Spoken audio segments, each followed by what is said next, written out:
Asia का वर्चस्व stature घट रहा है और एक कंट्री एशिया में जो उसकी जगह ले रही है। देखिए चाइना तो है नहीं, तो बचा कौन? चाइना हो नहीं सकता है नहीं, तो बचा कौन? बचा इंडिया। तो India is a super power in making. ये दुनिया आप जानती पहचानती। 10 सालों में you will be seen there. अभी आप मेकिंग में 10 सालों में आप वहां लगभग देखे जाओगे। और ये काम जल्दी हो सकता है अगर चाइना टूटता। अगर चाइना टूटता तो ये काम और भी जल्दी हो जाएगा, फिर 101% जल्दी हो जाएगा, 8-10 साल में हो जाएगा। पर अगर चाइना सही सलामत रहता तो 10 सालों में आपको वहां देखा जाएगा। अगर चाइना टूटता तो 10 सालों में वहां पहुंच जाओगे। भाई बहुत सी चीजों पे एक साथ काम हो रहा है। मैं अब इंडियन वैल्यूज को रिकॉग्नाइज किया जा रहा है, रेस्पेक्ट किया जा रहा है, क्योंकि India is doing well and the assumption is कि आपके वैल्यूज और आपके सक्सेस में ताल्लुक है। India deserves to be called a bright spot on this otherwise darker horizon because it has been a fast growing economy even during these difficult times, but importantly this growth is underpinned by structural reforms. ये उनका कहना था। अब आप ये बात याद रखें कि G20 की मीटिंग्स के लिए कोई 200 से ज़्यादा मीटिंग्स इंडिया ने कंडक्ट करनी है। तो पूरी दुनिया के जो सुपर पावर्स हैं, जो सबसे इन्फ्लुएंशियल कंट्रीज़ हैं, वो इंडिया के साथ मौजूद होंगी। और उसके लिए उन्होंने जैसा कि पहले भी अनाउंस कर चुके हैं कि उसकी कुछ मीटिंग्स जो हैं वो कश्मीर में भी करवाएंगे। You take money from somebody, आपको उनकी बकवास करना पड़ता है, right? So beggars can't be choosers का जो स्लोगन है, that clearly applies. India is not taking money from people. Dependent नहीं है। इंडिया सऊदी अरब को जो चाहे वो बोल सकता है। They want trade relations, but लेकिन ऐसा डिपेंडेंसी नहीं है, डेस्परेशन नहीं है कि अगर सऊदी से पैसे हमको नहीं मिले तो अमेरिका से ये तो ये चलते इंडिया प्रेशर में तो नहीं आया ना।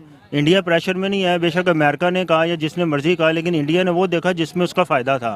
पाकिस्तान को भी वही देखना चाहिए जिसमें उसका फ़ायदा है। अगर उसको वहाँ से तेल वगैरह सस्ता मिल रहा है तो उसको वो लेना चाहिए। अपनी आज़ाद पॉलिसीज़ वगैरह बनानी चाहिए। कि उन्होंने उनका सैटेलाइट गया ऊपर 36 जिसमें सैटेलाइट्स ऊपर गए, 1000 करोड़ उससे इनकम भारत की उस वजह से आई। तो ये सारी चीजें भारत के लिए हमारे वो जो देखने वाले हमारे जिन लोगों के साथ हमारा वो इट वाज वेरी गुड। मैं उन पे भी बातें कर रहा था, तो बड़ी अच्छी न्यूज थी। पिछला पूरा हफ्ता it was very good for India. Video record कर रहा हूँ, ये है कि पाकिस्तान का कोई मिनिस्टर बाहर जाता है, कभी उसे किसी कैफे में गालियां पड़ी होती हैं, मैं नाम नहीं लूंगा, और कभी जो उनसे वो एयरपोर्ट पे उसकी तलाशी पैंट उतार के ली जा रही होती है, कभी एयरपोर्ट पे उसे रोक के चोर चोर कहा जा रहा होता है, कभी किसी मिनिस्टर को, कभी किसी मिनिस्टर को। वजह क्या है? दूसरी साइड पे इंडिया की बात की जाए, उनके मिनिस्टर को प्रॉपर प्रोटोकॉल भी मिलता है, उनके पासपोर्ट की भी वैल्यू बहुत। मोदी जी ने क्या करा मैं आपको बताता हूँ। मोदी जी एक रेस्टलेसनेस, एक अग्रेशन, एक स्पीड, एक डिलीवरी, एक विजन ये लेकर आए हैं। ठीक है, जो गाड़ी 40 पे चल रही थी वो 140 पे चल रही है, ये फर्क है। स्पीड बढ़ गई बहुत ज्यादा। यह कि जो autonomous foreign policy is there because India is not economically dependent on anybody anymore. और उससे हटके तो अब तो डेवलपमेंट भी हो गई। इंडिया का defence budget is the 3rd biggest, यानी इंडिया हैज द कैपेसिटी कि वो दूसरों को लड्डू दे सकते हैं ना। अब मतलब फ्रांस तो मर रहा है, उसको $2 बिलियन की एड। दुनिया में बहुत सारे सिवाय अमेरिका के ऐसा कोई मुल्क नहीं है जो जिसके मुंह से राल ना टपके 3-4 बिलियन डॉलर के ऑर्डर के लिए, राइट? अरे $3 बिलियन का ऑर्डर मिल जाएगा तो जॉब्स क्रिएट हो जाएंगे हमारी इकोनॉमी में, हमारी पॉलिटिकल पार्टी नेक्स्ट इलेक्शन में जीत सकती। तो India has now the capacity to give to the rich countries also. इस वजह से भी इंडियन इंस्टीट्यूट ऑफ जो इंफॉर्मेशन टेक्नोलॉजी है, 26 ब्रांचें हैं उनकी, 26। और आज आपको मैं बताना चाहता हूं, अमेरिका के अंदर सबसे बड़ा इंस्टीट्यूट है MIT। MIT में दाखिला मिलना आसान है, institute of information technology of India में दाखिला मिलना मुश्किल। आज मैं बल्कि मुसलसल रिसर्च इस चीज पे करता रहता हूं। अमेरिका के अंदर फॉर्च्यून 500 कंपनीज के 60 CEO जो है वो भारतीय। ये उसका रिजल्ट है, ये उसका फ्रूट है जो इंस्टीट्यूट ऑफ इंफॉर्मेशन टेक्नोलॉजी उन्होंने बनाया था। आप सोच, मैं सिर्फ थोड़ी चंद CEOs बताना चाहूंगा। Google, Microsoft, IBM, FedEx, Gap, Twitter, Starbucks, Barclay, Chanel, Gap, Nokia, Pepsi.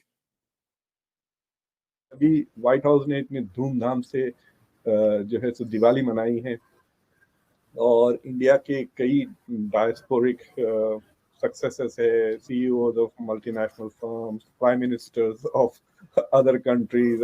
अब यूरोप के 2 मुल्क में अब इंडियन ओरिजिन के लोग आ गए हैं, पोर्चुगल और यूके में। तो इससे क्या होता है कि इंडिया की जो एज ए होम कहिए, इंडियंस को as a nation self confidence बढ़ गया है। देखिए, मैं अमेरिका में बैठ के मैं ये पहन के जाता हूँ क्लास में पढ़ाने के लिए, इस तरह के कपड़े, दे love it, students love it. ये मुझे शर्म नहीं आती कि मैं ये पहन के जा रहा हूँ, सूट भी पहनता हूँ, ये भी पहनता हूँ, मेरे मूड के ऊपर है, कलर के ऊपर है।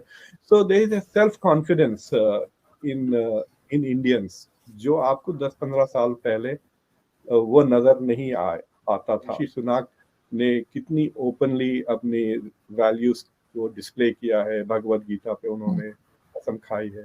So he's feeling proud of his Indian heritage and Indian values because he knows कि सारी दुनिया उसको अब वो वैल्यूज को अब रिस्पेक्ट कर रही है।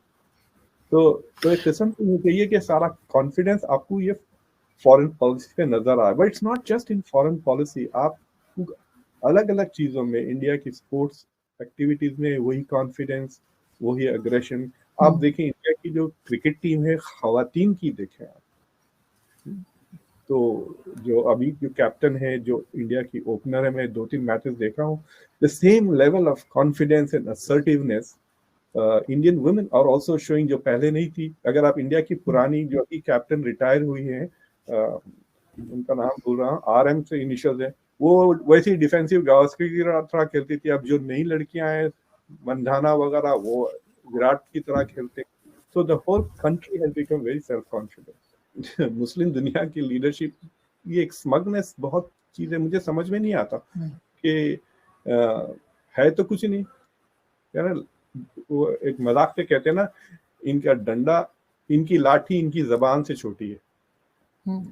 जिनके पास बड़ी लाठी होती है ना, वो बड़े स्टाइल से चलते हैं दुनिया में, लेकिन हमारे पास लाठी ही नहीं है, लेकिन जबान ऐसी चलती है, पता नहीं कि क्या समझे। तो हमारे YouTube चैनल हिंदुस्तानी हाइट्स में आपका स्वागत है दोस्तों।